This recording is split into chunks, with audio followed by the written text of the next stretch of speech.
Bueno, buen día a todas y a todos. Vamos a dar inicio entonces a la segunda y última jornada interdisciplinaria sobre medidas cautelares. La mesa con la que vamos a iniciar es la mesa de familia y materia de género también. A los que están en el interior, mediante el sistema de streaming, si tienen alguna consulta, cuando abramos la parte del debate, les pedimos que participen. Desde acá de Secretaría, tanto Leandro como Manuel están atentos al WhatsApp. Y bueno, a última hora lo que vamos a hacer es entregar los certificados. Hoy mismo, así todos se los pueden llevar, y a los que están en el interior se los vamos a mandar a sus respectivos juzgados. ¿Bien? Bueno, la jornada de hoy entonces es la mesa de familia y género, como les dije, y posteriormente vamos a tener la mesa de penal, va a haber un corte para el café, eso está en el programa. Cualquier consulta que tengan, si alguien tiene alguna necesidad especial, nos comenta y en Secretaría vamos a tratar de ayudarlos. El agradecimiento, como siempre, es una fundación, a los panelistas que han participado y que van a seguir participando, y como siempre al personal de Secretaría que está en todas las actividades.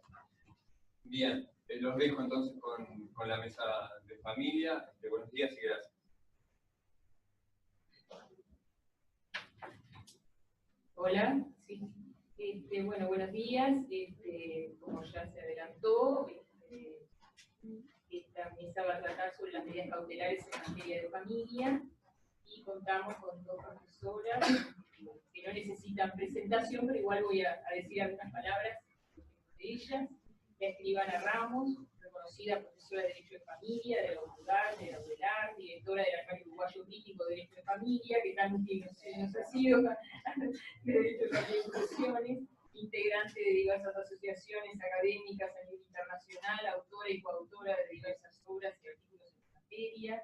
La doctora Mónica González, también conocida por todos, apreciada colega, socia de esta asociación, docente del Centro de Estudios Judiciales, quien además quien es juez de familia actualmente en Montevideo, y fue además juez de familia especializado, por lo que nos va a aportar también su experiencia en esta materia. En atención a las inquietudes recibidas, la escribana Ramos abordará el tema con relación a la unión concubinaria, y la doctora González con relación a las medidas en la ley de violencia basada en género. Comenzamos con la doctora González. Buenos días. Quiero agradecer la oportunidad de poder compartir algunas ideas con ustedes.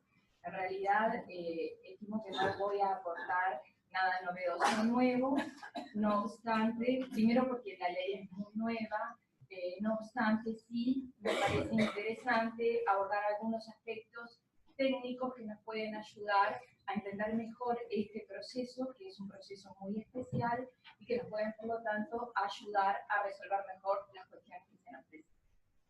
Bien, a ver si paso bien las...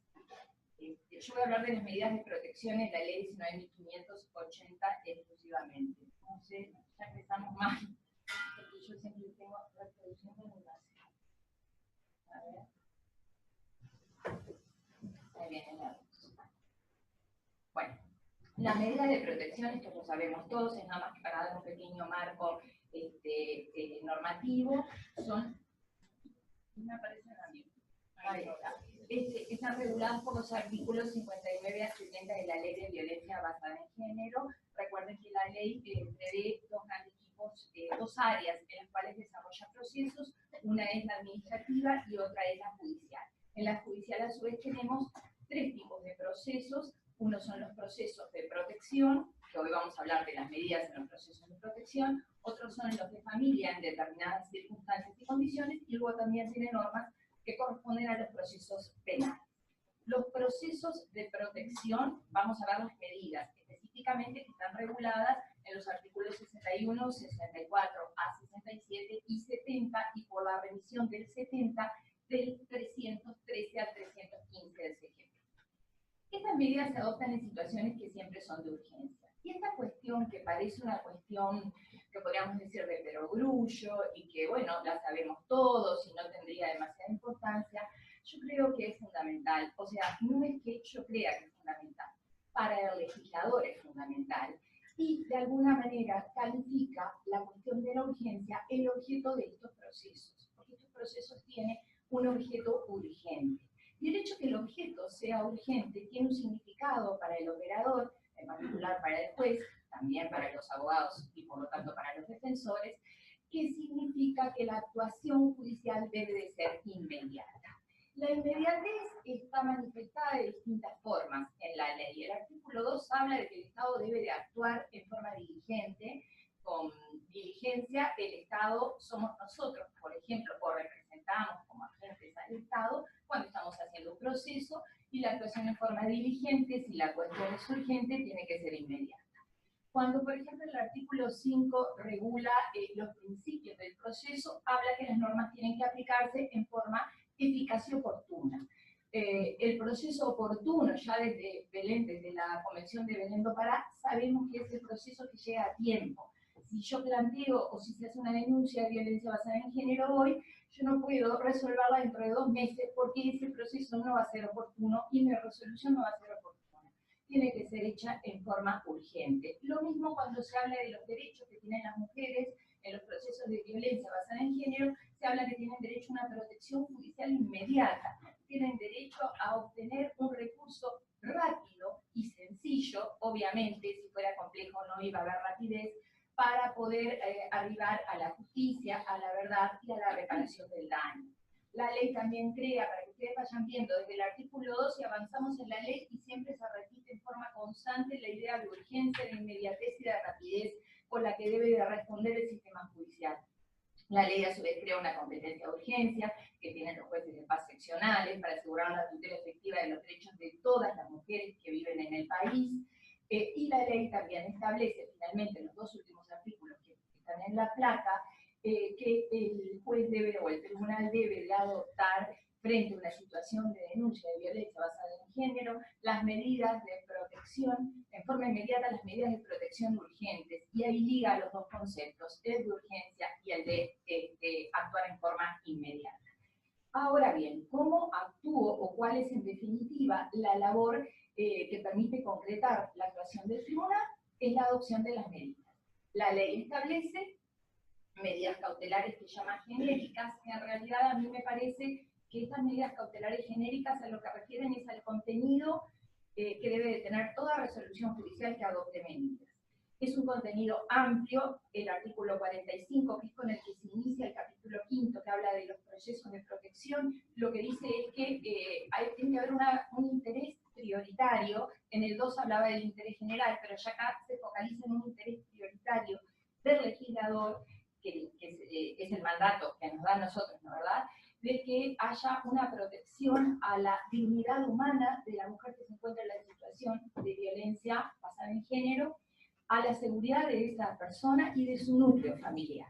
Y con esa idea que va a ser el fundamento, o que debe de formar parte del fundamento de nuestra resolución, tenemos que el artículo 64, creo que es el que habla de las medidas cautelares genéricas, y también señala que son medidas que tienen que proteger en forma integral, obviamente si es necesaria la protección en todos esos aspectos, la seguridad física y emocional de la mujer, su libertad, prevé también la asistencia económica y agrega de la mujer y del núcleo familiar.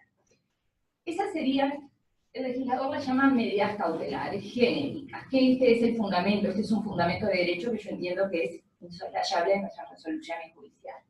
Después tenemos las medidas cautelares especiales, que son las formas que tenemos de resolver o de obturar la situación de violencia basada en género que se presente, o de evitar que una situación de conflicto intenso derive en una situación de violencia basada en género, porque por el principio de prevención de riesgo podemos adoptar igualmente medidas, lo que debe de quedar, estimo yo, plasmado en la resolución. Y esto me interesa remarcarlo, porque a veces nos pasa. Yo sé que se hacen muchas audiencias por día, que de pronto nos olvidamos de aclarar que adoptamos la medida en base al principio de prevención de riesgo.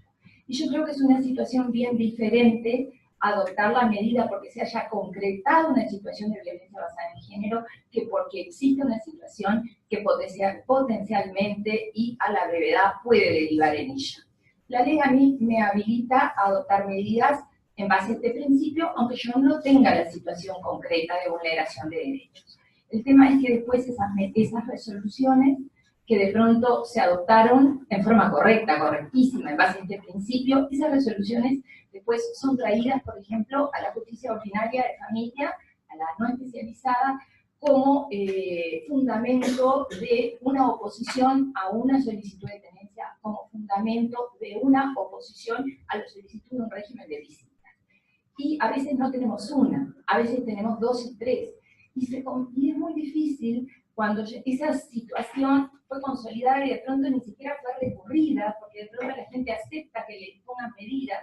Yo siempre pienso que esto depende de cómo se plantee en la audiencia la situación, pero a veces la gente acepta que el juez le ponga esas medidas, aunque no exista una situación real, concreta, sino por la prevención.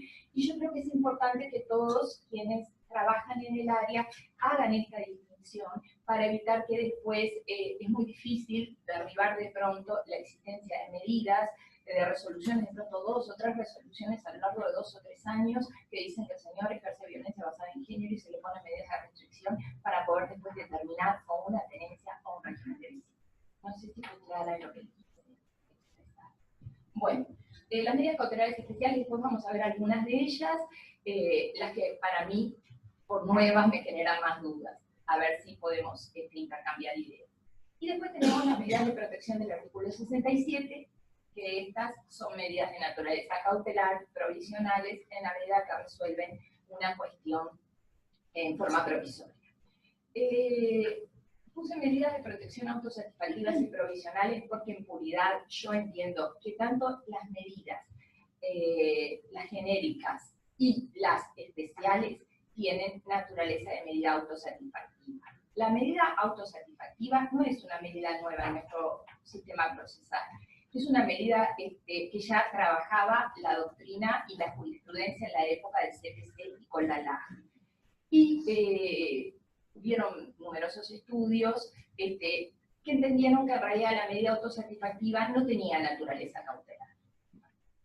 A ver si puedo pasar a la otra.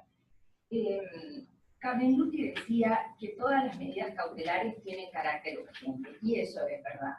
Si uno plantea una medida cautelar es porque tiene una premura para que se adopten determinadas medidas que me aseguren el resultado del juicio que ya inicié o que voy a iniciar.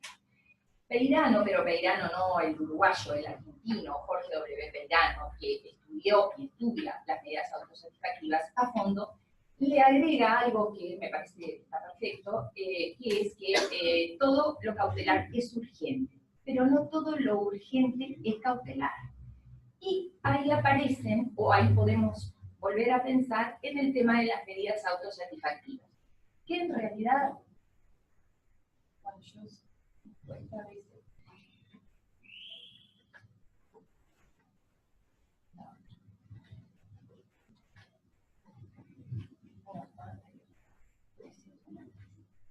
perdonen, yo siempre tengo estos problemas de...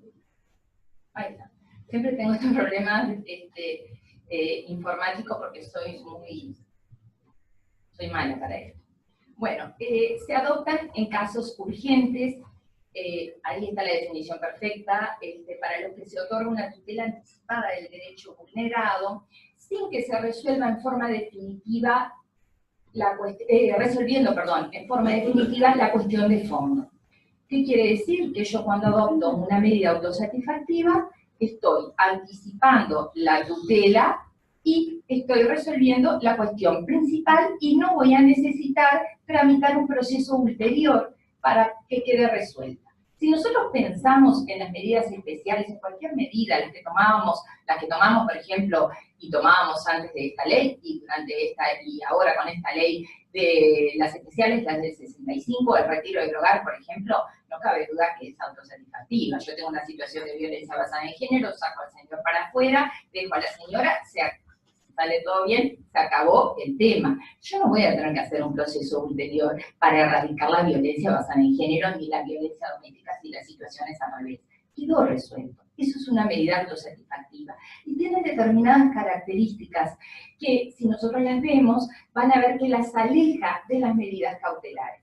Yo creo que la denominación de medida cautelar, por lo menos en sentido lato, es espuria, y no debiéramos de llamarlas medidas cautelares, y debiéramos de hacer un esfuerzo por ser un poco más todos, me incluyo, porque obviamente siempre dije que eran medidas cautelares, o siempre las llamé como medidas cautelares, para poder ser un poco más técnicos en esta materia, que a veces es un poco, no quiero decir denostada, pero en realidad siempre es un poco como se le critica que no es una materia muy técnica, si la comparamos con la materia civil, y realmente la materia del derecho de familia es igual de técnico e igual de difícil de pronto que el derecho civil u otras ramas del derecho. Bueno, pero después de este paréntesis, volvemos y vamos a ver las características. Bueno, obviamente que aparecen las medidas autosatisfactivas cuando yo tengo una situación de urgencia, eso ya lo vimos. Después, el despacho tiene que estar presidido por la existencia de una probabilidad de que lo que yo pido sea jurídicamente atendido. Y acá tenemos los dos elementos típicos de las medidas cautelares, lo que no las convierte en medidas cautelares. Porque es como sucede con tantos procesos que el legislador, como por ejemplo la regulación de honorarios, es un proceso autónomo, independiente, y sin embargo de pronto tiene un trámite por la vía incidental. Y por eso no vamos a decir que es un incidente de ningún proceso. Bueno, en esto sucede lo mismo. El legislador busca y dice, bueno, ¿qué es lo más rápido, mejor y parecido que tenemos para poder solucionar esta cuestión en forma rápida y cautelar? Le aplicamos entonces del 3.13 al 3.15 la solución del proceso cautelar, lo que no lo convierte en cautelar. Acá quiero hablar de dos cuestiones, sobre todo que atienden a lo práctico y que creo que intuitivamente todos hacemos, pero tenemos un respaldo por lo menos a nivel jurisprudencial de ambos tribunales. Y es el tratamiento que se le da al sumus boni iuris en esta materia y al periculum in mora. La apariencia de buen derecho, los tribunales dicen desde hace mucho tiempo con distintas integraciones y hasta hoy en día, sin fisuras, que en definitiva en la urgencia hay que apreciarla en forma benevolente y laxa.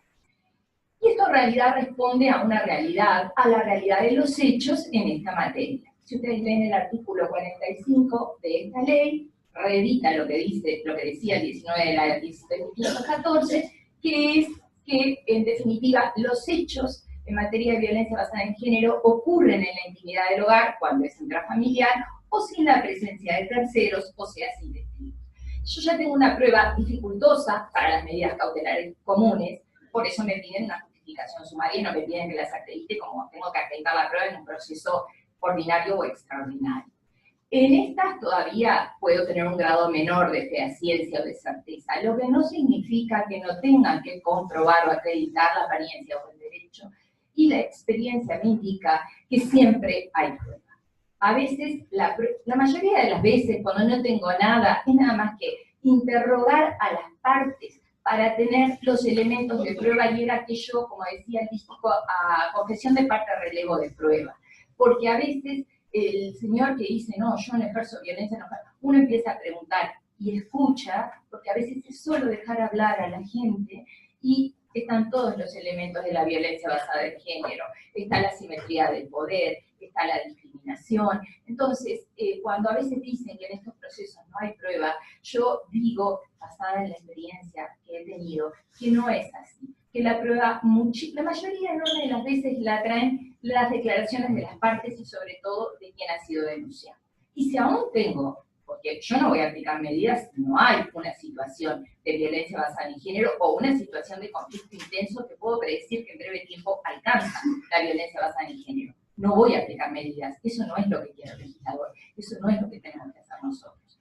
Pero si aún tengo dudas, porque pasa, hay situaciones que uno llega, interroga y no hay nada, mando a hacer una pericia, y en la pericia me van a detectar si hay o no esa situación. Por lo tanto, yo creo que aún con un concepto flexible, benevolente y laxo del periculum in mora, tengo que tener algún elemento que me lo justifique. De la apariencia o el derecho. El periculum in mora, yo ahí les puse algunas sentencias. El periculum in mora tiene la jurisprudencia también de nuestros tribunales de familia, lo que dicen es que se presume, porque a veces es más difícil poderlo acreditar. Y se puede presumir, pero es una presunción simple que admite prueba en contrario, y entonces quien fue demandado, si tengo un escrito de demanda, y tengo un escrito de contestación, o quien fue, o no tengo el escrito de contestación, pero tuve el escrito de demanda y tengo formalmente iniciado un proceso, o quien fue denunciado, si me llega por vía telefónica o a través de un oficio la noticia, entonces va a poder producir prueba para derribar la presunción del periculum in mora y enervar la posibilidad de adoptar una medida autosatisfactoria. La tercera característica que esta sí la aleja en forma absoluta del contenido, del carácter, la naturaleza cautelar, es que son autónomos. No acceden a un proceso, no preparan ni precaven el resultado de otro proceso. Y esto surge del artículo 70, inciso 2, que aunque no lo dijera es así, pero lo dice, que no se pueden atar, no me acuerdo cómo está redactado, pero dice algo así que como que las medidas no se pueden condicionar, se adoptan sin condicionarse a otro proceso ulterior. Y esto nos indica que entonces no tienen naturaleza cautelar. Después tenemos que se pueden disponer sí o no inaudita altera pars. Esto está superado. Yo no me voy a detener mucho en esto porque todos sabemos que existen estructuras que permiten proveimientos iniciales sin escuchar a la contraparte y son constitucionales y además se restablece el propio proceso, restablece trae de nuevo la bilateralidad porque hay que notificar la medida y se puede recurrir, hay que abrir el debido proceso, hay que traerlo al debido proceso con una razonable oportunidad para que ambos puedan alegar hechos, ofrecer prueba y recurrir las resoluciones judiciales. Pero las medidas cautelares se disponen inaudita altera pars, todas, salvo las del 317, que son las provisionales o anticipadas por su propia naturaleza, y actualmente, porque tenemos un texto legal que dice que siempre tienen que disponerse con audiencia de la contraparte. Y con audiencia de la contraparte será o lo traigo a audiencia o le doy el traslado y lo escucho, pero siempre lo voy a oír. Bien. Otra de las características que tienen estas medidas autosatisfactivas que las alejan de las cautelares, que aparecieron sería bárbaro, que la legitimación para el inicio del proceso la tiene cualquier persona, que es una de las formas que tiene la ley de asegurarse que se hagan denuncias y que se vaya radicando la situación de violencia basada en género, y no hay responsabilidad si obviamente la denuncia presenta verosimilitud. En materia de medidas cautelares, las solicitudes las hacen las partes, salvo que exista con de oficio, salvo que exista habilitación legal para que el juez las pueda disponer, y se adoptan bajo responsabilidad de quien las solicita. No se exige contracautela, esto es claro, estamos tutelando derechos fundamentales, a nadie se le ocurre, y aunque a nadie nunca se le ocurrió, y aún en la solución de la ley 7.514, que no preveía, no tenía esta norma específica, a nadie se le ocurría pedir una contracautela. Ni ofrecer. ¿Cuál es la naturaleza de la resolución que las adopta? Y esto que puede parecer algo que ya sabemos todos, que yo sé que ustedes saben, pero sin embargo hay doctrina procesal que ha sostenido que tienen naturaleza de sentencia definitiva y por lo tanto se habilitan todos los recursos, incluidos el de casación, o naturaleza de sentencia interlocutoria con fuerza definitiva, y por lo tanto también habilita la casación, porque si fuera medida cautelar no podría casar. En puridad, estimo que la naturaleza es de medida de sentencia interlocutoria común y corriente. No puedo decir que es una sentencia definitiva, aunque me resuelva la cuestión de fondo, porque no le pone fin al proceso. Entonces no puedo decir, más allá que la ley la califique como interlocutoria, y me remita 315, en definitiva, nunca va a ser definitiva porque no le pone fin al proceso, no puede ser interlocutoria o fuerza definitiva por la misma razón, y como es una sentencia interlocutoria, los recursos son los que todos sabemos. El de aclaración y ampliación, el de reposición y el de apelación. En la apelación el efecto con que se conceda el recurso, indudablemente va a estar vinculado al contenido. Y es el del 315, si no me equivoco, era que si yo no hago lugar a la medida o la levanto, el efecto es suspensivo, y si yo admito la medida, la modifico, si admito, modifico y hay algo más, o sustituyo la medida, bueno, sería para mí una modificación, pero no importa, el efecto va a ser no suspensivo. En definitiva, no son medidas cautelares stricto sensus, y Barrios, que a mí me encanta, aunque me cuesta horrible, porque a veces hay que leerlo varias veces, dice una cosa que me parece que fue maravillosa cuando la leí para compartirla con ustedes, pero a ver si te puedo decir. Barrios manifiesta que tanto estas medidas como las medidas cautelares comportan la idea de seguridad, eso es indudable. Pero que estas no son cautelares, porque les falta el momento procesal futuro e hipotético. Y es maravilloso porque es así, el momento procesal futuro e hipotético, que yo entiendo, si no entendí mal, que sería el juicio que precave la cautelar, acá no existe. Por lo tanto, yo no puedo sostener que esto sea una medida cautelar. Después tenemos las medidas, esto sería en particular para las genéricas o las especiales, porque después tenemos las medidas provisionales del artículo 67. Esas medidas son provisionales, no hay duda, y las conocemos todos, y estas sí tienen naturaleza cautelar, porque si yo quiero resolver la cuestión de fondo en forma definitiva, yo voy a tener que tramitar el proceso de pensión alimenticia, el proceso de tenencia, el proceso de visitas en familia no especializada. Por lo tanto, yo puedo decir que sí tienen naturaleza cautelar, y después vamos a ver las particularidades que tienen.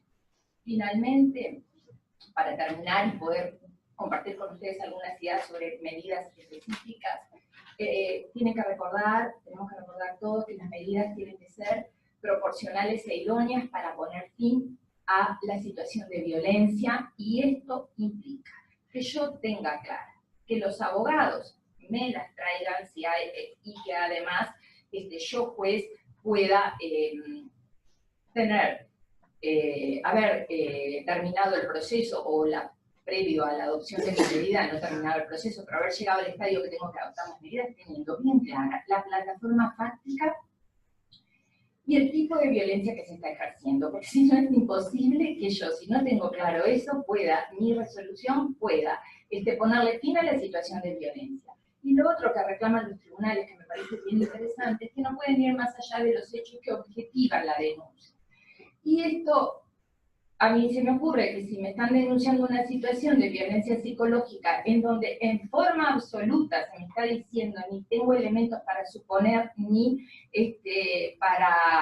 están acreditados que existe, por ejemplo, violencia patrimonial o económica, yo no puedo estar disponiendo medidas en esfera económico-patrimonial. Yo tengo que tener, que es como el límite, digamos, que se me impone para que yo pueda elegir y disponer medidas. Está prohibida la adopción de medidas recíprocas,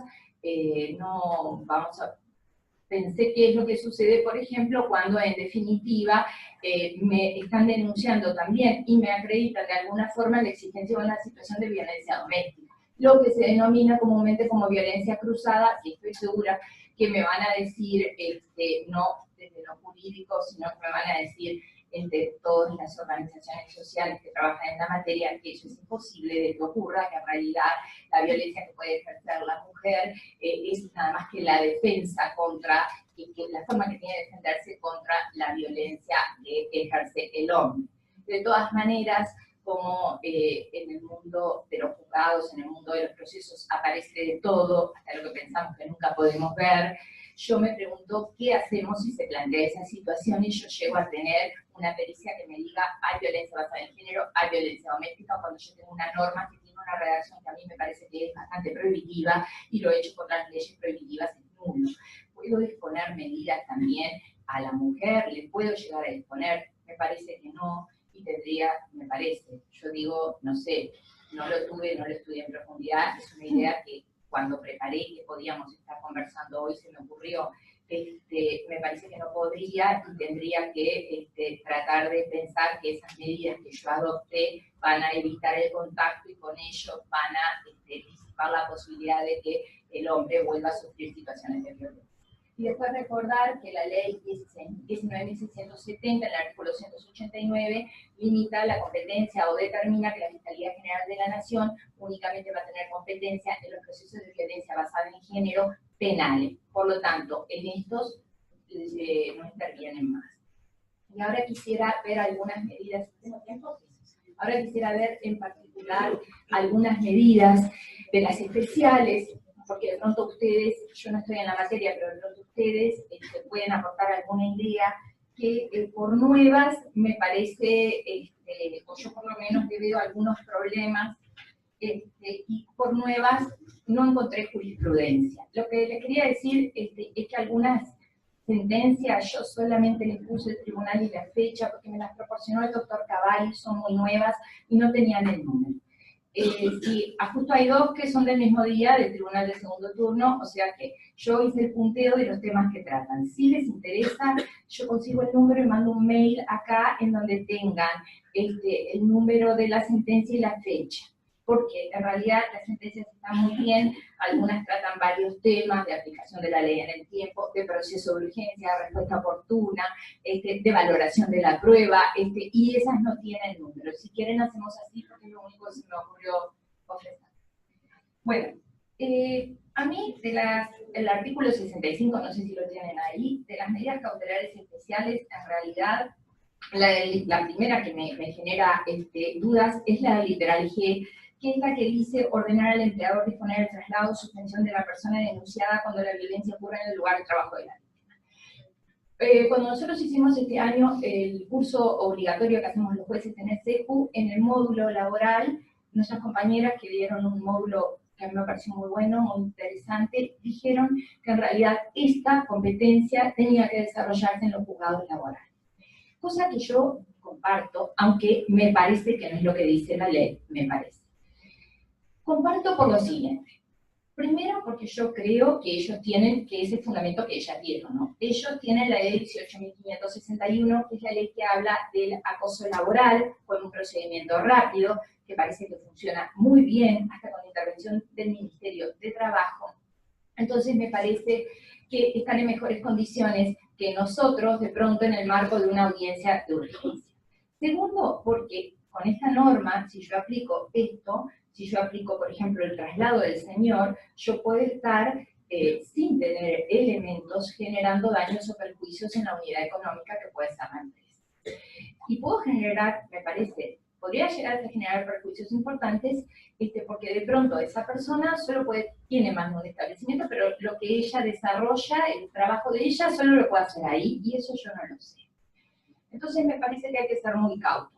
Por otro lado, y entiendo que no lo dice la norma, y en eso estoy de acuerdo, pero me parece que yo, si fuera la juez, yo traería, si tuviera que aplicar esto y no fuera materia laboral, que creo que es donde hay que ir, yo traería al empleador antes de resolver nada, para que por lo menos, no para que se me oponga, y no para generarle más derechos, pero por lo menos para oírlo y saber si puedo aplicar alguna otra, si tengo alguna otra posibilidad. Porque como estas medidas en realidad son solo enunciativas, de pronto el hombre me da alguna idea y yo puedo de alguna forma aplicar una medida que proteja y que no llegue a generar una responsabilidad o un daño.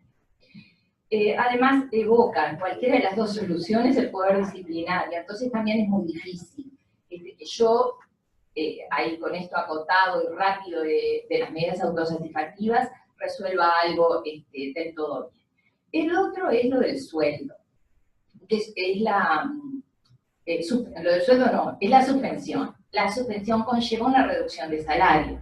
Entonces también me parece importante que si yo fuera abogada le diría a mi cliente, bueno, vamos a llevar partidas de nacimiento de los hijos que tenés, vamos a llevar tu recibo de sueldo, a ver cuánto ganás, porque a ver, yo puedo suspender, le van a descontar del salario los días que no trabaje, entiendo yo. Esa persona puede estar sirviendo alimento, puede vivir, tener sus hijos, pagar alquiler, digo, hay que pensar en esas cosas, porque está bien, nosotros tenemos que proteger derechos fundamentales, pero nuestras medidas afectan derechos fundamentales.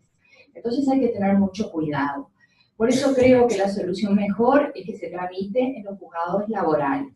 De todas maneras, creo que a ustedes les pueden pedir, en materia de familia especializado, les pueden pedir que apliquen la medida y tendrán que resolver si son o no competentes. No sé si alguien ya ha tenido esta experiencia. Sí, Lilian. Mencioné ayer que la tuve, No lo vi. y yo quería mandar escaneado y le pedí. Lo tengo escaneado.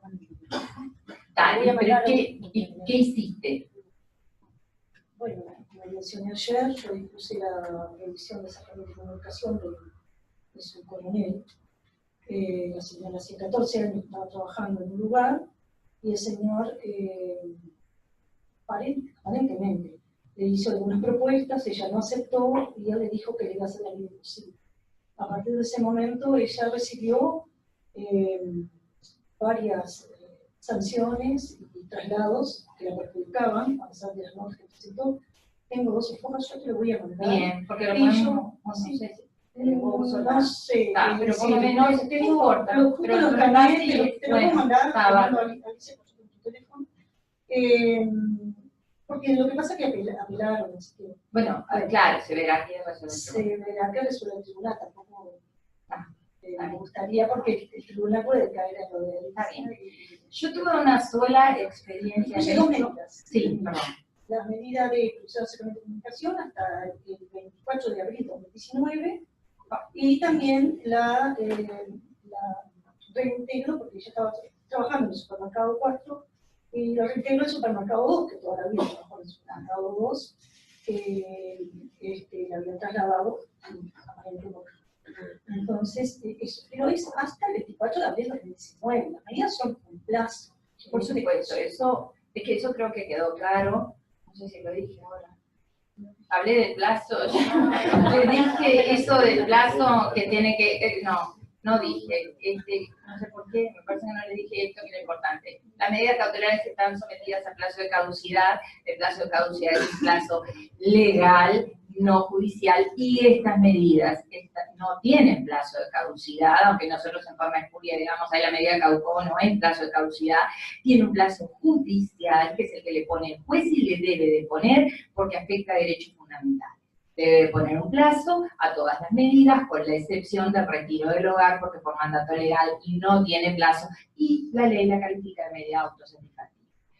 Y yo tuve un solo ejemplo de pero en la ley de violencia basada en género, que era una perfumería muy conocida en Montevideo, y denuncia la encargada de uno de los locales acoso, o sea, denuncia a su expareja, que era el dueño en realidad, por violencia doméstica. Y bueno, yo me acuerdo que no sabía, no se me ocurría nada hasta que, bueno, como el problema se suscitaba cuando el hombre llegaba alcoholizado, yo le prohibí el ingreso a su propio negocio si ingresaba alcoholizado. Me pareció que, bueno, si él quería entrar y controlar, no tenía que tomar, no me parecía tan mal. Y resulta que hice la audiencia evaluatoria y resulta que salió bien, porque el hombre, y lo derivé a un tratamiento, el hombre cumplió con el tratamiento y no volví a tener más problemas. Me acuerdo que todavía vino y dijo que estaba muy contento, que se hubiera dispuesto la medida. Entonces, funcionó bien. Eso fue lo único que se me ocurrió en el momento. La otra cuestión que me parece importante es, me quedan 5 minutos, pero voy a hacer 2 cosas nada más. Es cuando se habla de disponer el cambio de administrador de los ingresos económicos o literal L de cualquier naturaleza que perciban las mujeres en situación de discapacidad, por favor, sí, en la audiencia debemos recordar de averiguar si existe una declaración de incapacidad o alguna forma de interdicción en bienes dispuestas judicialmente, y hay que oficiar por un testimonio de la resolución, si de la resolución surge en forma clara cuál es el motivo de la adopción de la medida. Al juzgado de familia de que se tramitó esa incapacidad o esa interdicción, porque el juez de familia va a tener que ver qué es lo que hace con ese curador o con ese administrador. El literal N, disponer el retiro de la persona agresora de la residencia común y la entrega inmediata de sus efectos personales en presencia del alguacil, siendo irrelevante que sea el titular del inmueble. Lo que me parece es que, y esto lo estimo habiendo escuchado las distintas organizaciones sociales en distintos encuentros durante el estudio o durante mientras se presentó el proyecto de esta ley. En realidad, la voluntad es que en definitiva no interesa de quién es el bien, tampoco interesa hace cuánto que están juntos, porque esto va a ser siempre cuando haya violencia intrafamiliar, indudablemente, es el retiro. Porque antes, en la ley de violencia doméstica, yo por ejemplo, sí, no había hijos en común, y él viene al señor, y no estábamos hablando de una relación de pareja muy antigua, sino más bien de poco tiempo, yo disponía el retiro de la víctima y le daba un plazo. Yo creo que esto actualmente no se puede hacer, que hay que disponer al retiro del agresor siempre. Y recordar que el artículo 38 establece la cesión del contrato de arrendamiento y la cesión del comodato.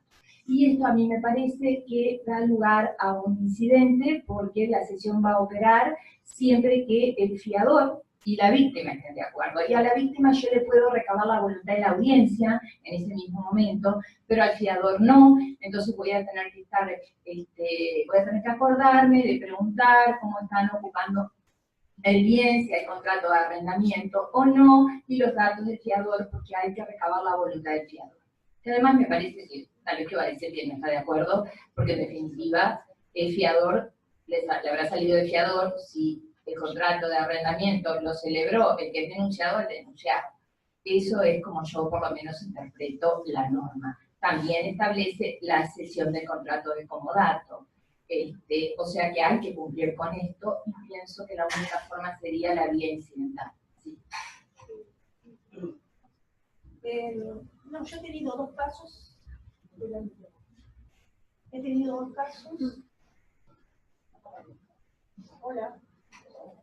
Hola.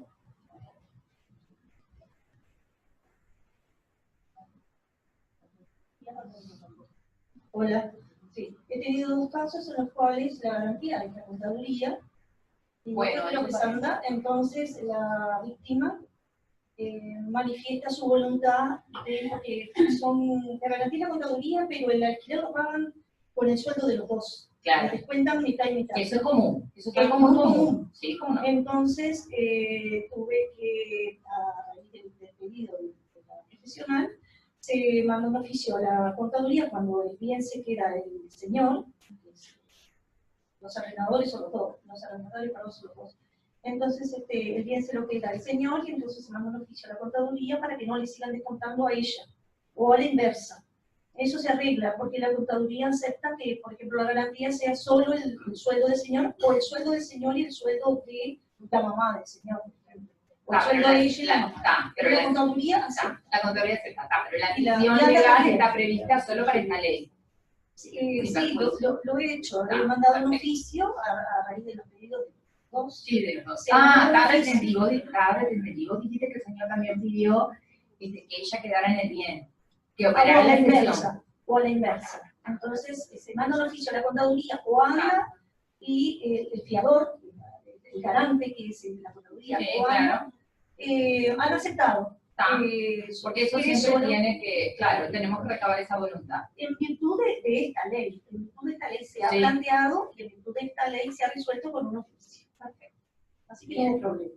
Pero igual el fiador tuvo de alguna forma, tuvo conocimiento y manifestó como corresponde que no se opone. Porque es la única voluntad que hay que recoger junto con la de la víctima. Y no, pero es igual, de alguna forma, me parece que hay un incidente, de pronto no es nominado, pero hay un incidente cuando yo de pronto doy a veces un traslado, no estamos hablando de un traslado, pero hay una notificación a un tercero, hay un plazo que el tercero se va a expedir. A eso me refiero cuando hablo de incidente, no nominado, por supuesto. Y la última de las medidas que a mí también me genera un montón de dudas, que es prohibir la realización de actos de disposición sin el consentimiento escrito de la víctima o venía judicial respecto de bienes de empresas familiares, incluidos desde el emprendimiento agrario cuando la víctima es colaboradora. Lo de la empresa familiar, empresa familiar, ¿qué sucede? Si la empresa familiar es el almacén, por ejemplo, que se pone en la casa, o es el campo que trabajan todos, no tengo problema. Pero pregunto, interpreto que es empresa familiar cuando es una SA, por ejemplo, que es familiar porque es una organización económica que viene de más de una generación, está gestionada por la misma familia, porque la empresa familiar es lo que lo define. No sé especialista en derecho comercial, por supuesto, pero de lo que he estudiado, leído, al menos es así, como lo entendí. Si es una sociedad anónima, por ejemplo, que tiene personería jurídica propia, tiene sus bienes propios, y tiene su patrimonio propio y diferente, pero está gestionada por toda la familia, el padre, los hijos y la mujer, y me vienen a decir que me quieren aplicar el literal Q. ¿Se lo aplico? Porque hasta ahora, donde el legislador no distingue, el intérprete tampoco.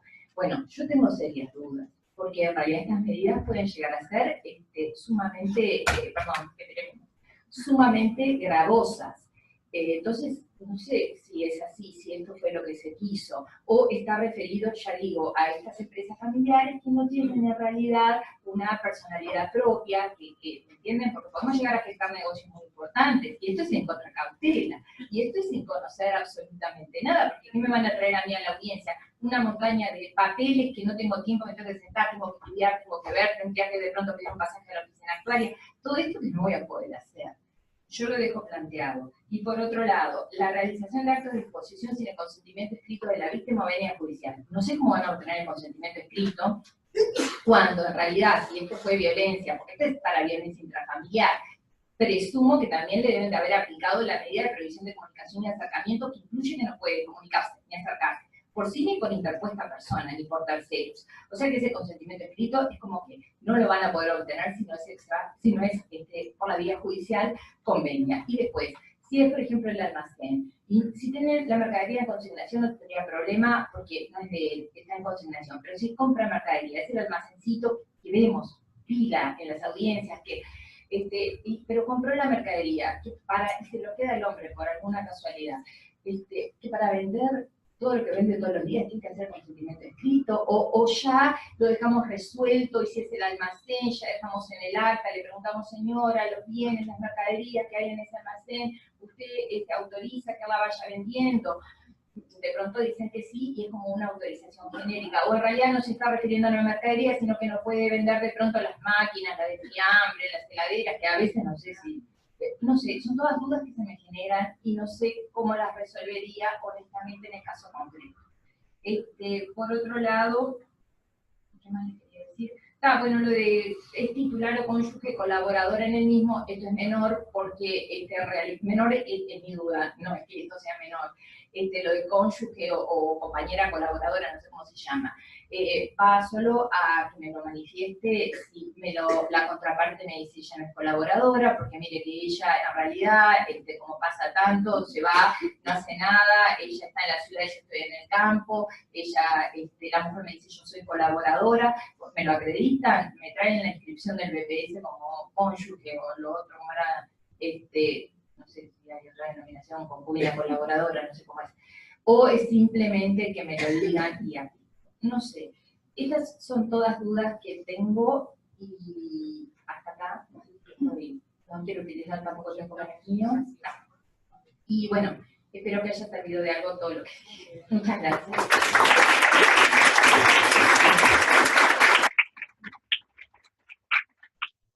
A continuación, la escribana Ramos, dejamos las preguntas para el final, las inquietudes que tengan para las exposiciones.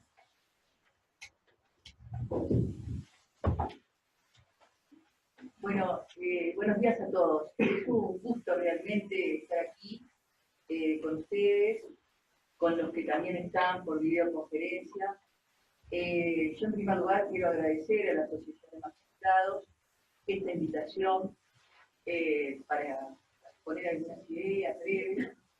También quiero resaltar el lindo panel que acompaña, porque realmente están dos magistradas de primera línea, y bueno, y acabamos de escuchar ya una muy buena disertación. Yo tenía ganas que sucediera y dejar un poquito lo de la unión concubinaria, porque esto es un tema muy actual, con muchos problemas.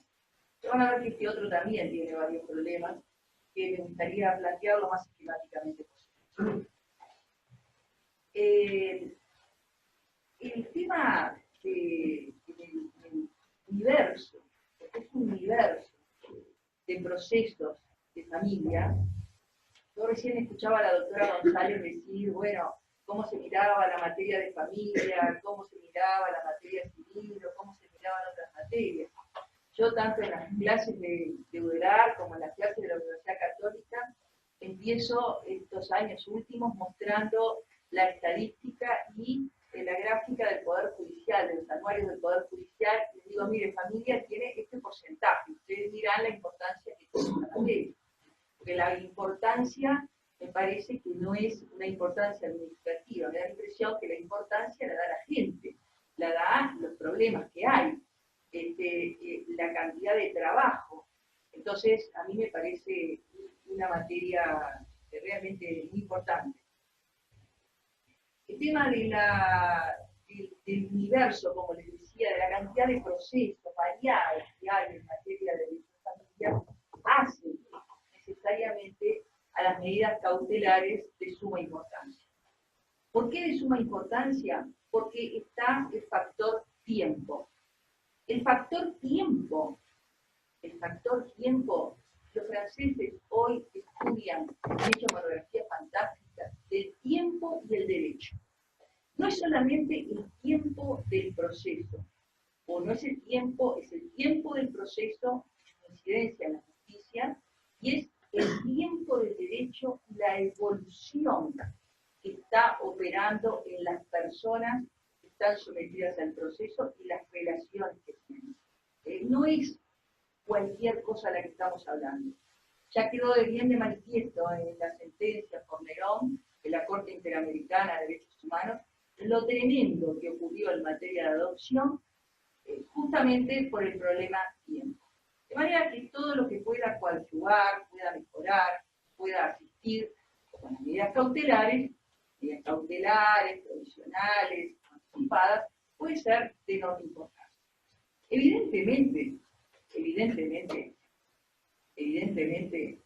las medidas cautelares que se pueden adoptar, tanto en materia de filiación, hoy en día con todo el tema de las técnicas de reproducción humana asistida, estamos estudiando en este momento con la doctora Rivero para publicar en el anuario y comentar la sentencia famosa de la gemela, que nos ha parecido muy interesante.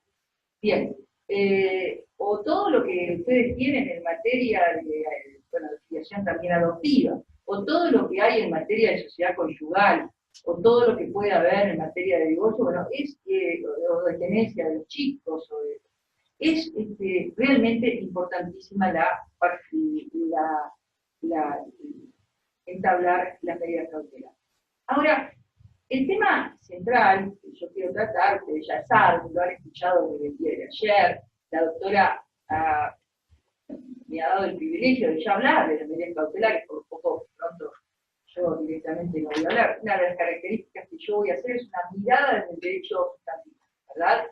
Y ver la incidencia que tiene estas medidas cautelares, pero como, de acuerdo incluso a la interpretación. Estamos, además, vamos a plantear que estas medidas cautelares, ustedes ya lo saben mucho mejor que yo, son aplicables a todos los procesos, son a solicitud, a denuncia de parte, a solicitud de parte, o de oficio por el juez cuando efectivamente existe una norma al respecto.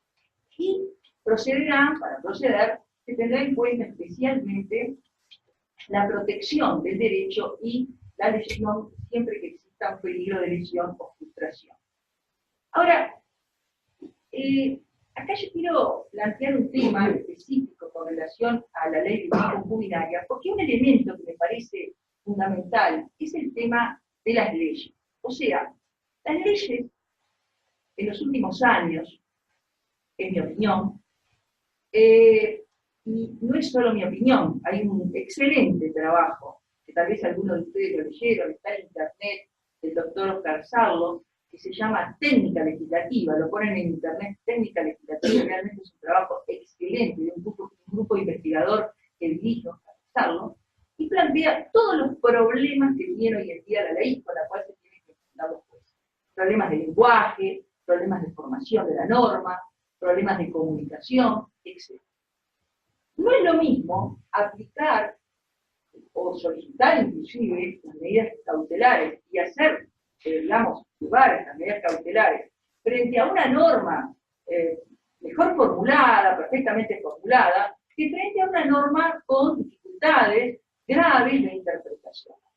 Yo planteo lo siguiente, a ustedes puede ser mucho más sencillo evaluar el tema de la sociedad conyugal, porque más allá de que algunas normas nos gusten o no nos gusten, la sociedad conyugal conforma un sistema de reglas, un conjunto de reglas organizado, ordenado, que podemos estar de acuerdo en alguna cosa u otra, pero tiene sistema, o sea, las reglas son armónicas. En materia de unión concubinaria, nosotros nos encontramos con una ley efectivamente ha dado respuesta a algunas cuestiones, me parece que está resuelto bien, por ejemplo, en materia de alimentos. Yo no veo que en materia de alimentos la ley de unión concubinaria haya resuelto mal el problema, creo que lo ha resuelto bien, creo que incluso ha servido de ejemplo para después, mal ejemplo porque lo copié un poquito mal, la ley de matrimonio igualitario, pero ustedes observen cómo las leyes referidas a matrimonio y a unión concubinaria o concubinato se están mirando recíprocamente, ¿no? Es como que se dice, no, matrimonio y unión concubinaria son diferentes en cuanto a la estructura, pero permanentemente se están bichoneando para sacar ideas, porque son dos parejas, en definitiva, las que hay atrás de la cuestión, y los sentimientos similares, de forma tal que se miran bastante en materia de alimentos, en materia de bienes, pero me parece que resolvió muy mal el tema patrimonial. Para mí lo resolvió muy mal, lo ha llevado a un extremo serio, ¿verdad? Porque hay que ver que la ley de unión concubinaria no ha resuelto, a mi manera de ver, el tema patrimonial. Hay que ver cómo uno se enfrenta a consultas en la facultad, en la vida privada, de personas que efectivamente tienen una cantidad de años, incluso casos donde un hombre está casado y tiene de repente 5 años de casado y 35 años de unión concubinaria, y que mal ha resuelto el problema la ley. Nosotros ahí tenemos 2 etapas, digo esto porque me va a incluir directamente en las sentencias que voy a considerar. Tenemos 2 etapas acá en plena unión concubinaria que están prácticamente planteadas, ustedes la conocen. Una etapa donde ya hay reconocimiento judicial de la unión concubinaria y donde la ley dice que se sujetará a las normas de la sociedad conyugal en cuanto fueren aplicables. Algunos autores han entendido esto como que se le aplica en bloque todas las normas de sociedad conyugal. Nosotros en lo particular decimos que si se le hubiesen querido aplicar todas las normas de sociedad conyugal, la verdad es que lo que hubiese dicho el legislador se aplica a la norma de la sociedad conyugal y listo. Creemos que hay normas que por su excepcionalidad, por su carácter de interpretación estricta, no resultarían aplicables. Por ejemplo, un tema muy importante, creemos con la doctora Rivero que este tema hay que tratarlo, y lo digo con el mayor de los respetos, creo que hay que tratarlo, y voy a decir algo que dice ella, ¿no? Pero que yo haría. Ella dice, este tema hay que tratarlo con bisturí, y no con facón criollo. ¿Por qué? Porque si nosotros, por ejemplo, aplicáramos una norma que en ningún lugar del mundo se aplica, como por ejemplo, pues ya los últimos que lo tuvieron fueron los españoles, aquella de que la construcción en terreno propio se produce la ganancialización de todo el bien, su excepcionalidad, su finalidad prevista para la sociedad conyugal, me parece que la hacen no aplicable para la unión concubinaria, por las características de un instituto. Es excepcional, es una norma excepcional. Y hay otras también que nosotros deberíamos mirar, incluso la propia subrogación, a la luz de una u otra. Pero allí, nos guste o no nos guste, nosotros tenemos estructurado un sistema. ¿Por qué? Porque miramos a la sociedad conyugal que está bien estructurada y entonces no tenemos tanto problema. El problema real lo tenemos en el primer periodo, o sea, que además no resultó ser el primer periodo, es decir, el que va desde el comienzo de la convivencia hasta el día en que se produce el reconocimiento judicial. Y como sabemos bien, muchas veces el reconocimiento judicial se produce con posterioridad a la muerte, es decir, se produce con la disolución, se produce ya sea por el artículo 9 o en alguna de las causales del artículo 8. Allí se han dado, y lo digo, hago toda esta introducción porque la tengo que hacer para que se pueda entender estas disposiciones, estas sentencias que voy a ver. Allí, en esa etapa, han habido básicamente 2 interpretaciones. La primera interpretación, la primera vez que se planteó el tema, lo trajo a cuento el doctor Arezzo, planteando que efectivamente cuando la ley dice que hay que indicar los bienes para determinar las partes constitutivas de la sociedad de bienes, se está refiriendo a una acción personal. La otra posición, yo no la voy a llegar a citar, ¿no? Simplemente decir que esta posición, digamos, al sostener que es una acción personal, incluso, es decir, que abona para la seguridad jurídica, que no se están modificando el tracto registral, en fin, una cantidad de cuestiones. La verdad es que no me queda claro, honestamente, de dónde surge, qué apoyatura tiene para decir que es una acción personal. No surge de la ley, justamente porque la ley no es una ley perfectamente estructurada, no es un problema de quién la interpretaron así, que la ley no nos da una respuesta adecuada. Pero otros, bueno, allí en esa posición solamente están el doctor Arezzo y el doctor Domínguez, también ha seguido esa posición la doctora Luz Calvo, y en parte también la ha seguido la doctora Carosi, porque ella manifiesta que cuando no hay sociedad de bienes, es decir, cuando no hay reconocimiento judicial en vida de los concubinos, entonces allí, en ese caso, no habría directamente, no tenemos sociedad de bienes, por lo tanto, también correspondería una acción personal, o sea, un derecho. Yo les digo que esto es muy frustrante para la gente, ¿eh? Es muy frustrante vivir años, vamos a decir, ustedes lo saben bien, yo parto de la base de que estamos hablando del problema no en que fueron a adquirir los dos, sino en el problema de que fue a adquirir uno solo y el otro, y lo fue a hacer con caudal común. Bien. Nosotros hemos obtenido, con la doctora Mabel Rivero, hay otros profesores de la facultad que también se han expedido en ese sentido, la doctora Carosi se pide, pero cuando hay sociedad de bienes constituida en el mismo sentido, y últimamente se ha expedido en nuestra posición Raúl Anido, que tiene una autoridad intelectual bastante importante, en el sentido de que para nosotros, y esto es una variación a lo que nosotros opinamos en un primer momento con Mabel Rivero, nosotros opinamos que hay un caudal común. El centro de la cuestión, veamos, que está en el caudal común. Primero voy a tratar las sentencias en materia de medidas cautelares y luego brevemente voy a plantear el tema del caudal común. Para nosotros, lo que verdaderamente tiene derecho el contribuyente no adquirente es a el bien o a la cuota del bien correspondiente. Lo voy a explicar por qué, y van a ver ustedes que me incluye muchísimo la adopción de la medida cautelar. Para nosotros, claramente, lo que el centro de la cuestión está en el tema del caudal común. Esfuerzo o caudal común. Es el centro del problema y el centro que hay que mirar. La incidencia, ahora les voy a explicar esto de caudal común para que sepan dónde llegamos, su incidencia en el tema de las medidas cautelares. El tema en cuestión es el siguiente. Yo tengo acá dos sentencias.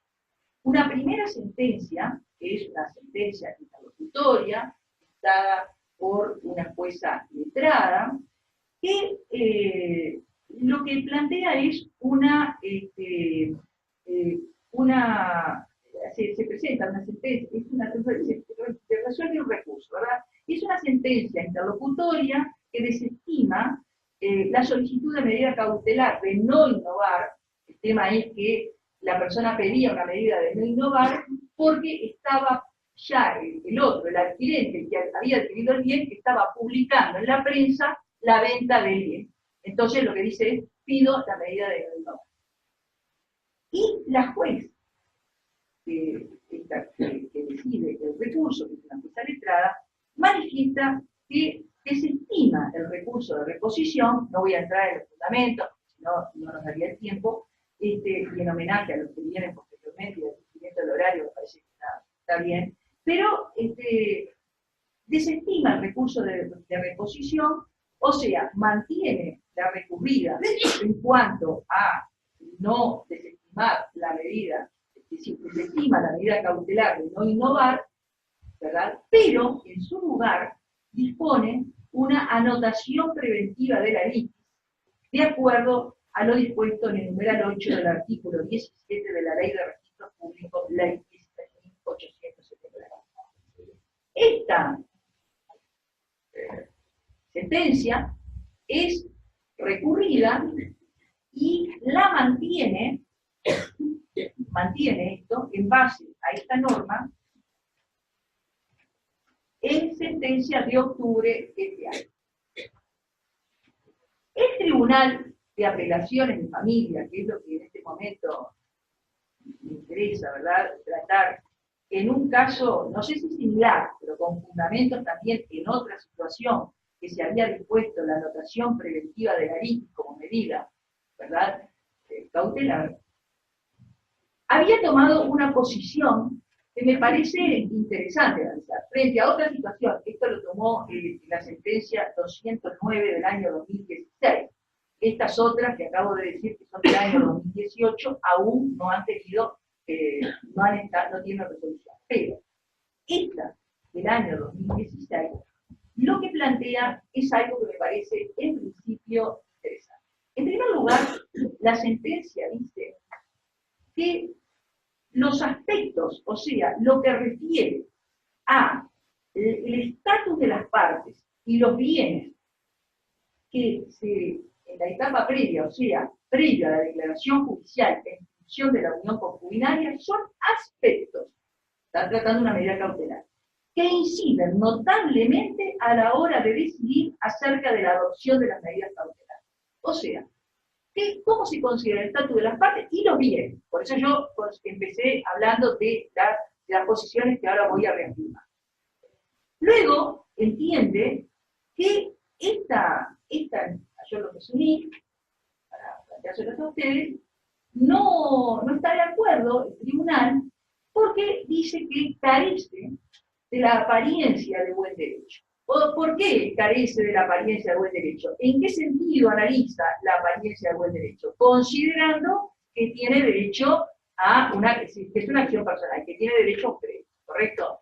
Entonces no encuentra la apariencia de buen derecho, dice que no se acreditó el peligro de lesión o frustración, porque claro, aun cuando lo ponga a la venta, el titular del bien podía tener otros bienes, y entonces no había peligro para esa posición, para quienes siguen esa posición.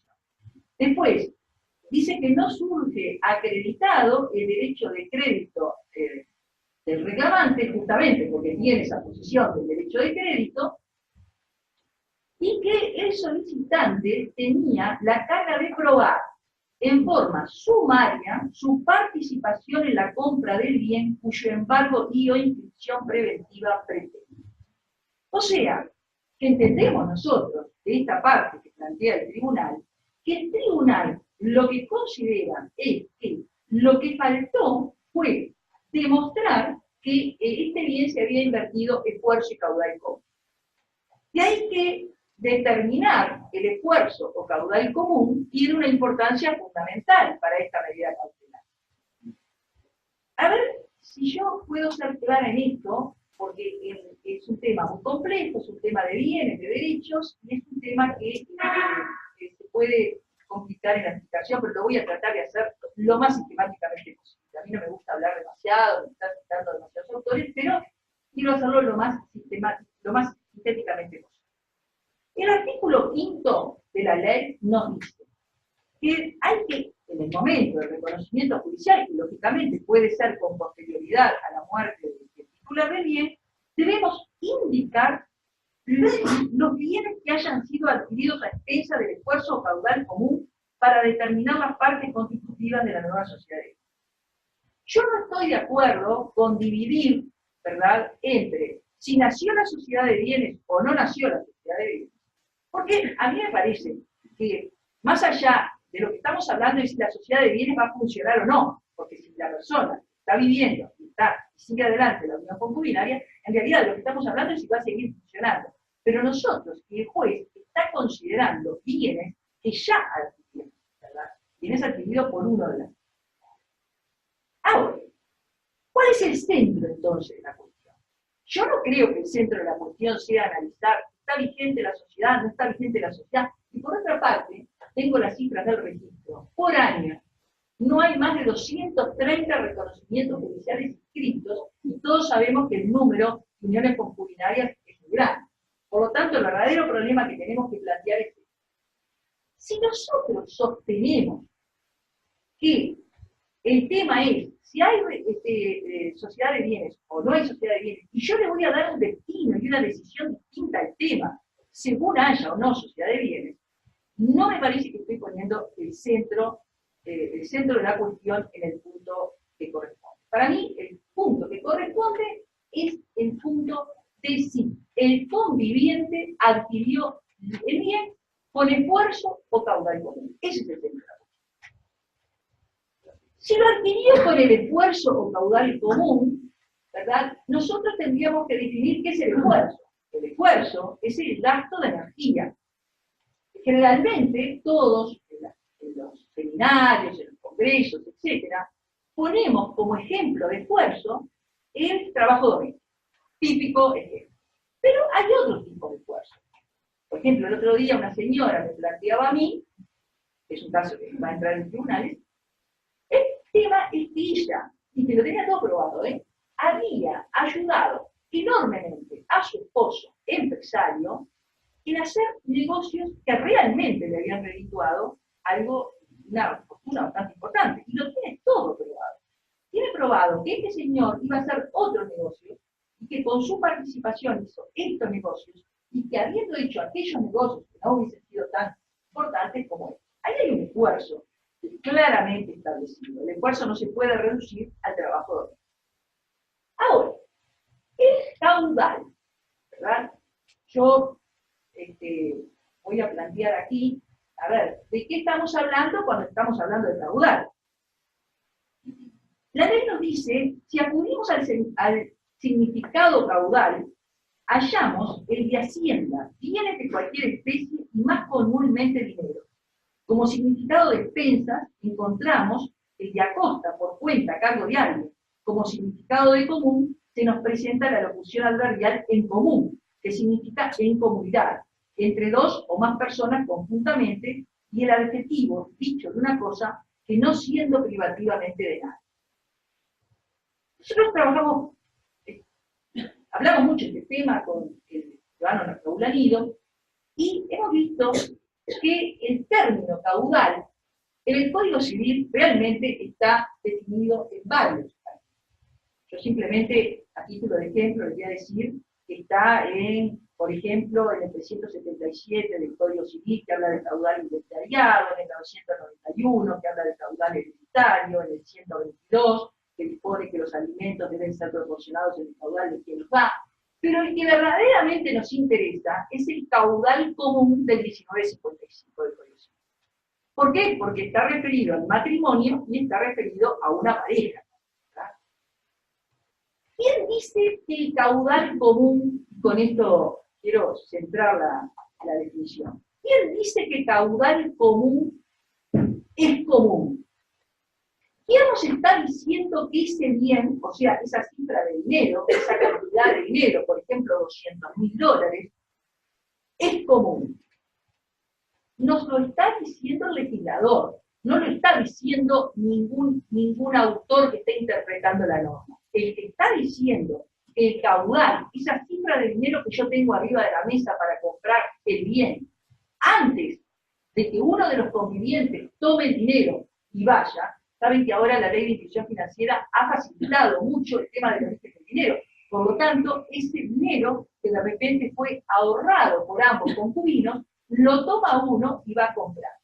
Pero ¿quién definió que ese caudal, esa cifra de dinero, que es un bien, era común? Lo hizo el legislador. O sea, el que le dio la calidad de común fue el legislador.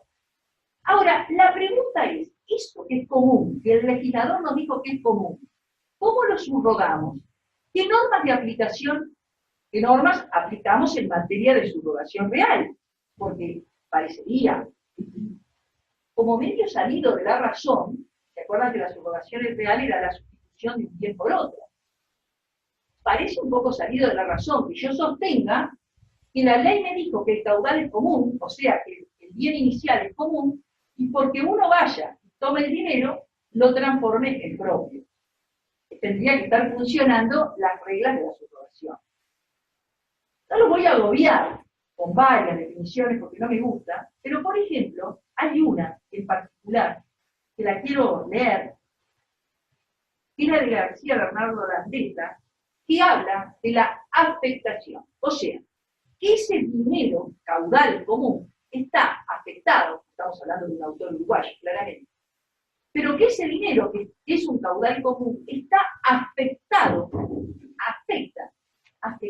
para que el próximo bien que se compre con eso también sea común.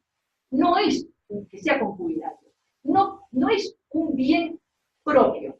Por supuesto que llegar a cómo compra, en qué calidad el conviviente adquirente, supone que tengamos que hablar de gestión de negocios o de otras figuras, el mandatario, etcétera, porque el que no compró, o sea, el que quedó sin comprar con dinero que había de él, mantuvo una aceptación tácita. Es mucho más complejo para plantear, no es el tema nuestro es la medida cautelar. Pero ustedes se dan cuenta de la importancia que tiene esto. Este autor, que les refería recién, García Bernardo Landeta, dice que se liga la afectación y la subrogación real, afirmando que la afectación sirve para tipificar la subrogación real, sin necesidad de un casuismo.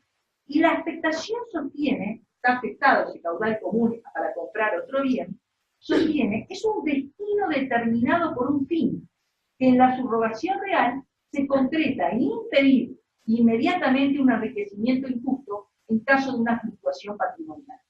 Así, anticipa un concepto de subrogación real como el de aquella institución cuyo fin es conservar el destino de los derechos en sí mismos a pesar del cambio de su objeto, o en los que lo reemplacen, impidiendo inmediatamente un enriquecimiento. Es decir, yo personalmente creo que esto está influyendo directamente en la medida cautelar. Porque si yo, por ejemplo, entiendo que lo que efectivamente el concubino, o mejor dicho, el conviviente no adquirente, ¿verdad? Tiene derecho a una acción personal, bueno, pasa lo que pasa en esta sentencia de segunda instancia. Yo tendré que determinar ya el peligro de lesión o de frustración, todo el tema relacionado con el derecho de crédito tiene una óptica diferente que si yo entiendo que efectivamente estoy y tengo derecho. Sinceramente, no entiendo, no llego a entender, no llego a comprender. Creo que hace falta una reforma legislativa urgente, pero de todas maneras no llego a comprender qué ratio habría tenido esta ley. Es decir, es como si la montaña hubiera parido un ratón. Porque antes de la ley, realmente, ya los concubinos iban y tenían derecho a ¿qué cosa? Iban por enriquecimiento sin causa, por sociedad de derecho. Y ahora, tanta vuelta para decir que tiene una acción personal. Lo último que quiero decir es lo siguiente. Esta acción personal, o quienes sostienen que esta acción personal es la indicada, si ustedes leen, con todo respeto, la posición originaria del doctor Daniel Domínguez, basa su posición, porque claro, si yo digo que yo tengo un derecho de crédito, tengo que basarlo en algo. En esta ley lo tengo que basar en algo. Porque la ley me dice que lo tengo que indicar, ¿para qué? Por una finalidad, para que forme parte de la futura sociedad de bienes, o sea, de la sociedad de bienes o de los bienes que quedaron indicios. Entonces, para mí, el gran aporte que le hace a la posición de Arezzo, por eso se menciona muchas veces primero el doctor Domínguez, es la siguiente. Él dice, en realidad se le paga ese derecho de crédito por recompensa. O sea, por vía de las recompensas. Ahora, la pregunta es, ¿cuándo rige la recompensa? Las recompensas rigen durante la sociedad de bienes, porque las recompensas son un instituto de la sociedad conyugal que solo se aplica durante la sociedad de bienes. Parece absurdo ir a decir, con todo respeto, que las recompensas se aplican en una etapa previa, incluso al reconocimiento judicial. Yo creo que la óptica, sinceramente, de poder pedir medidas cautelares en sede de unión concubinaria, cambia radicalmente si nosotros tomamos en cuenta que es un bien o que es un crédito. Pero reitero, tengan presente que quienes dicen que es una acción personal tienen que terminar basándose en que hay recompensas. Y recompensas en esta etapa no hay. Muchas gracias.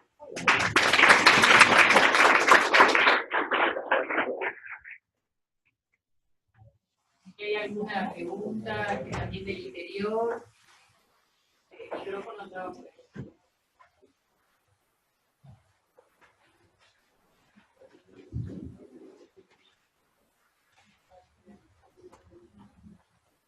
Doctora Montón. En la práctica se nos han presentado muchos problemas con el tema de la suspensión automática del régimen de visitas previsto en la ley. Ahí está, bueno, menos mal. Entonces, nos ha pasado de todo, pero básicamente muchas veces la propia víctima dice que no quiere que el padre deje de ver a sus hijos, que eso no es lo que quiere. Bueno, muchas veces sí entendemos y nos damos cuenta que la manipula con los hijos, porque que no conviene. Pero otras veces insiste que si no prefiere levantar las medidas porque no era eso lo que ella quería, nos plantea casi a diario cuando estamos aquí. Entonces es un poco complicado de eso. Y otra cosa, sí, el tema de la excepcionalidad, que luego de terminar el cumplimiento de medidas, ¿cómo es eso? Hay que escuchar a los niños, porque hay que escuchar a los hijos, a través de quién, todos esos temas que quedaron ahí. Esto fue una falta mía porque en realidad iba a analizar y me parece que no me quedaba tiempo. Yo voy a decir cómo yo interpreto esta norma y creo que como yo la interpreto no tendríamos, o por lo menos es así. Creo que me parece que la redacción es bastante infeliz porque dice, es el 67 literal C para que tenga la ley. La suspensión de las visitas del agresor respecto de los hijos en las situaciones de violencia intrafamiliar.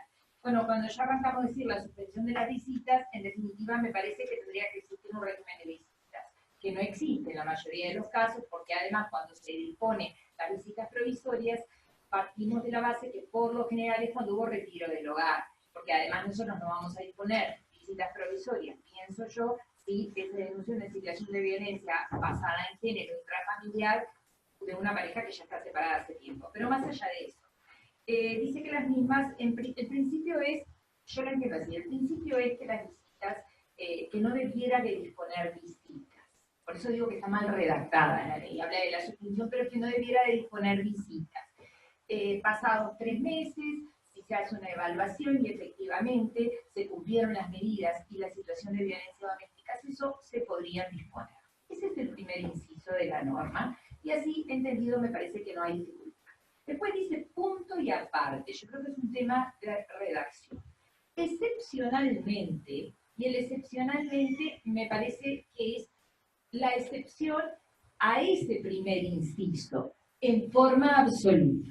Excepcionalmente, y si así lo solicitaron los hijos, hijas, y creo que también la víctima, ¿no verdad? Porque esto que ella dice lo vemos a diario, y no sé por qué se redactó de esta forma, porque parece que las ONGs o todas aquellas fuerzas que trabajan en violencia doméstica no desconocen esta realidad que plantea Ana, que por lo general, cuando uno le pregunta, señora, ¿usted tendría inconveniente en el viejo régimen, ¿no?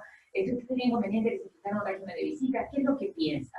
No, por favor, sí, eres un excelente padre. Bueno, después viene todo aquello de que en realidad que se ejerce violencia con ella, entonces ejerce violencia con los hijos, y entonces no tendría que tener contacto. No sé, pero la realidad que nosotros manejamos es bastante distinta, por lo menos en lo que es a la manifestación de voluntad. Entonces, excepcionalmente creo que yo tengo que entender que si de entrada Yo tengo la situación que la madre me dice, mis hijos quieren visitas, yo quiero que tenga visitas con él, y los hijos los traje a la audiencia, porque eso es lo otro. Esta ley pregona que poco los niños y adolescentes en el juzgado, pero yo creo que de entrada hay que traerlos si yo quiero saber si efectivamente esta excepción va a funcionar en el caso concreto. Entonces la ley me dice, excepcionalmente, y si así lo solicitaron los hijos y las hijas, y se consideraron que no existe riesgo de vulneración de sus derechos, se pueden disponer de visitas supervisadas. Y eso también genera otro problema, pero no importa. Yo a lo que voy es que creo que en principio la ley dice, no va a disponer régimen de visitas y tiene que esperar 3 meses.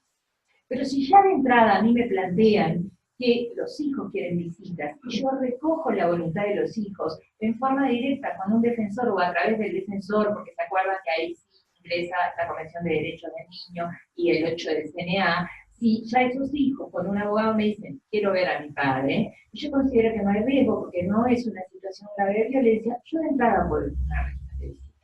Yo hago esa lectura provisoria. Yo creo que el punto y aparte del excepcionalmente requiere un totum al inciso primero. El problema que le veo a esta norma es que dice, visitas supervisadas por una institución. Hasta ahí vamos bien. Pero después le agrega, o por una persona adulta de su confianza, de la confianza de quién, debo de suponer, de la madre de los hijos, no sé, de su confianza, que será responsable del cumplimiento de las mismas en condiciones de seguridad. Entonces yo digo, tengo que traer a la persona, porque antes, ¿qué hacíamos? Bueno, a ver, ¿quién puede ser el tercero que esté de acuerdo en llevar y traer? Entonces la mujer decía mi madre, y después entraba el hombre, decía sí, la madre de ella me llevó bien. Entonces se ponía que van a ser llevados y traídos por los abuelos. Pero ahora resulta, esto es lo que a mí me parece, que si fuera yo pensaría mucho antes de dar mi consentimiento, que es responsable, y ya me aparece la idea del daño y de la posibilidad de demanda, no sé, tal vez que por los perjuicios que se puedan generar, del cumplimiento de las visitas en condiciones de seguridad. ¿Y qué es en condiciones de seguridad? Que no les pase nada, que no se vayan en la moto sin casco, que se acuerdan que siempre nos dicen lo mismo, no quiero que vayan, bueno, que no se vayan. ¿Qué es en condiciones de seguridad? Y ahí es donde a mí me parece que aparece un problema que puede llegar a ser, por lo menos en esa audiencia, insalvable, porque yo creo que hay que traer a la persona. Yo no le puedo decir a una persona, bueno, que sea el abuelo, yo no puedo decir al abuelo, que me están diciendo que tiene que ser responsable de las condiciones de seguridad, y no sé hasta dónde puede llegar esa responsabilidad, que se haga cargo de las visitas. No sé si fui clara. Creo que de entrada no disponemos visitas, pero de entrada yo traería, si yo si fuera la juez diría, bueno, me llama la policía, bueno, y los hijos que vengan, y designaría al defensor para que hable con los niños, de pronto no los interrogo yo, salvo que los niños manifiesten que quieren hablar conmigo, pero sí que tengan un defensor que diga, bueno, estos niños sí quieren un régimen de visitas, o no quieren, entonces yo no voy a disponer ninguno, porque también creo que el artículo está un poco mal redactado, la suspensión de las visitas del agresor, si viven todos juntos, ¿de qué suspensión me hablan? No va a haber suspensión, en realidad creo que lo que no va a haber es fijación de un régimen de visita. Yo lo entiendo así, no sé si te contesté la pregunta, Ana, y no sé si alguien lo entiende diferente, porque podría haber otra interpretación, pienso yo. Sí.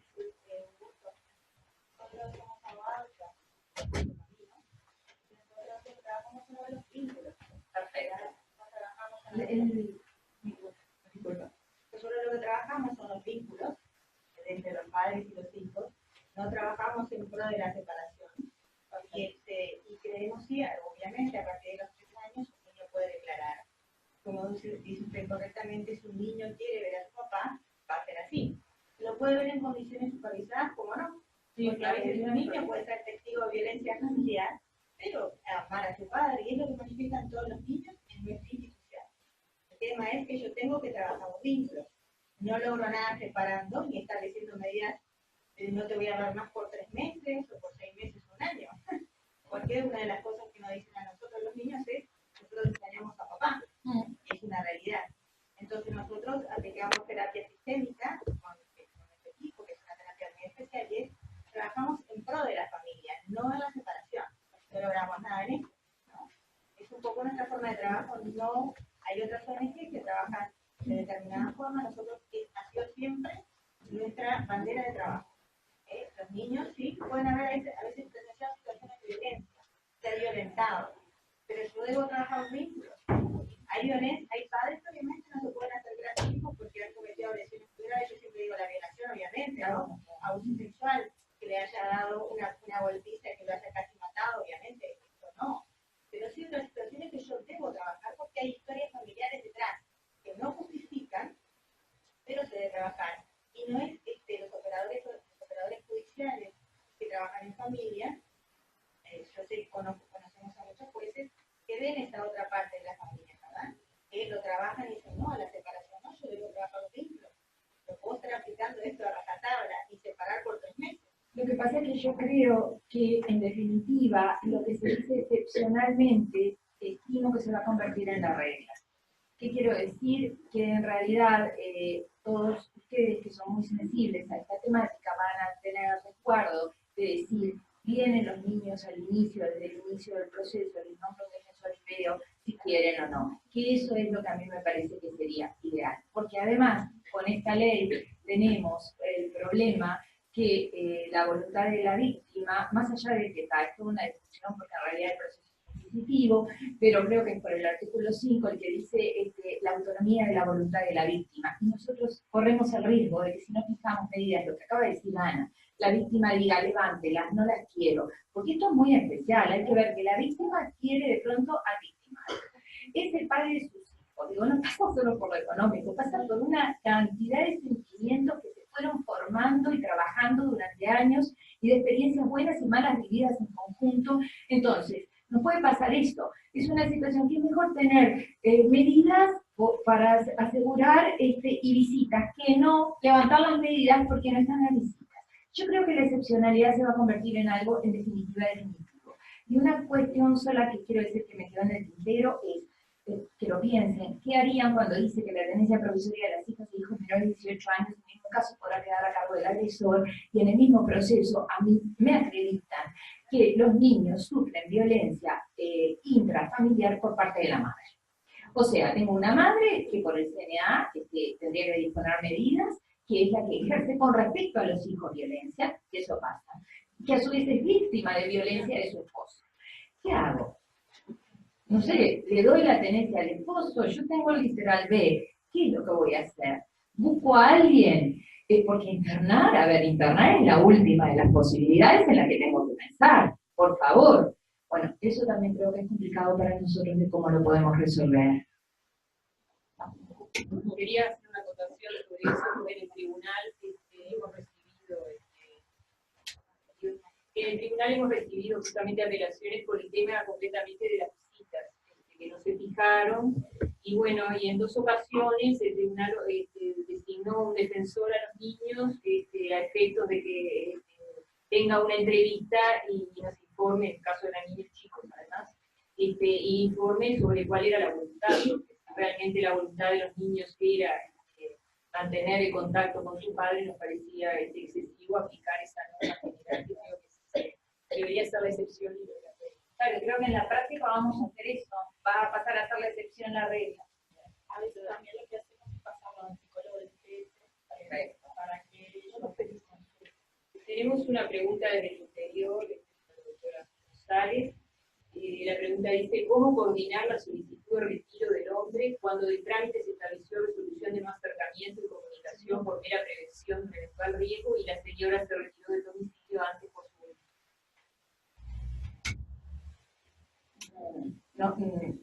¿Cómo coordinarla? Lo que pasa es que la ley dice, y eso ya teníamos la misma solución en la 17.514, que entendí la pregunta, que la reinstalación de la víctima y el retiro del agresor tienen que ser concomitantes, pese a que tenemos medidas de no acercamiento, que parece un poco contradictorio, pero en definitiva lo va a hacer el alguacil y puede pedir el apoyo de la fuerza pública para garantizar que no pase nada, y se haría concomitante, se tendría que hacer simultáneo. No sé si entendí bien la pregunta. La señora, ¿cómo coordinar la solicitud del retiro del hombre cuando el trámite se estableció resolución de no acercamiento y comunicación por mera prevención de un eventual riesgo? y la señora se retiró del domicilio. Pero lo que pasa es que a mí no sé si entendí bien, pero, o sea, volvimos a la audiencia, o llegamos, no sé si es el planteo, llegamos a la audiencia y ahí el hombre pide irse del hogar y que al hogar vuelva la señora. ¿Es eso lo que se plantea? ¿Cómo coordinar la solicitud de retiro del hombre cuando del trámite se estableció resolución de no acercamiento y comunicaciones y la señora se retiró? Bueno, no sé qué es esto. No, a veces pasa que el hombre dice, bueno, yo me voy, pero ella no está y la casa queda sola. Eso pasa. Y la casa queda sola. Bueno, a mí me parece que si la señora se fue y no plantea la voluntad de ser reintegrada, yo no la puedo obligar, estamos en un estado de derecho, yo a decirle, bueno, mire cómo, porque a veces la gente plantea, bueno, pero en realidad, ¿qué hago? Bueno, no sé, señor, esto no se lo voy a resolver, porque yo lo que voy a resolver es que la señora no volvió, voy a resolver, mantener una medida de previsión de comunicación y acercamiento, por ejemplo, pero bueno, si la casa queda sola, no sé, vea usted qué es lo que hace. A ver, nosotros ya es difícil lo que nos toca, porque es complicado y difícil. Para además tenernos que estar haciendo cargo de cuestiones que a veces no tenemos que resolver, pero que nos parece que si nosotros se las resolvemos, que además por lo general nos parece que las posibilidades que se nos ocurren son buenas, nos parece que si se las resolvemos, beneficiamos más. Yo creo que en esta situación, si la señora se fue del domicilio y no manifiesta que quiera volver, bueno, no va a volver. Y si el hombre se quiere ir, que se vaya, y antes de irse vea como asegura. De pronto la pregunta es, ahora entendí, de pronto la pregunta es por qué la saca del hogar, si yo voy a disponerla, siempre tengo que sacarlo a él, y no a ella. Y tendría que disponer, pero de pronto entonces no dispongo ninguna solicitud. No se efectiviza, y que el hombre quede, y la coordinación, si no, la tendrán que hacer a través del alguacil y si una medida de retiro del señor y después ella resulta que no quiere volver y no se va a reintegrar, bueno, podemos dejarla sin efecto, vamos a hacer de forma provisoria y ver qué es lo que pasa. Porque vamos a tener una audiencia evaluatoria, en esa audiencia podemos volver a evaluar qué es lo que vamos a hacer. ¿Hay alguna otra pregunta? ¿Preguntas del interior?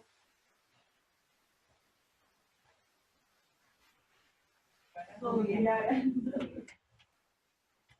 Agradecemos el proceso de la disertante con la claridad de sus exposiciones.